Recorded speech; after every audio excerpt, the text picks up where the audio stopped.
Ontario Premier Doug Ford has reaffirmed his rejection of any notion that Canada could become the 51st U.S. state, declaring, "Canada is not for sale, and it will never be for sale."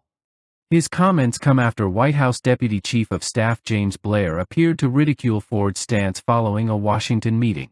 After your meeting in Washington last week, one of the individuals who you had met with, James Blair, the Deputy Chief of Staff in the White House, appeared to ridicule the Premier, suggesting that the White House never agreed that Canada would not be the 51st state. You came out of that meeting calling it constructive. How was that, in your view, constructive?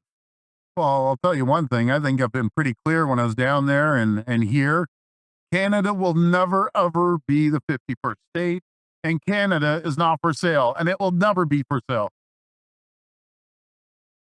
Sorry, I didn't get an answer to that question about how that was constructive. Well, I was very clear that Canada will never be the 51st state, and I've told that to Americans, politicians, and everyone down there.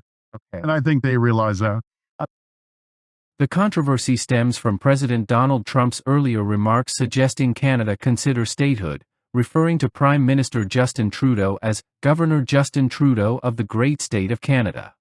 Ford, in response, took a firm stand during his Washington visit, emphasizing Canadian sovereignty to U.S. officials.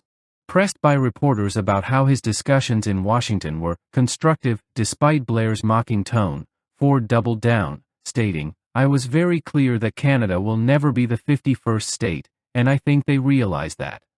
Ford's remarks have been widely praised among Canadians, who see his stance as a defense against perceived U.S. overreach. Meanwhile, criticism has been directed at the White House for what some consider dismissive rhetoric toward Canada's independence.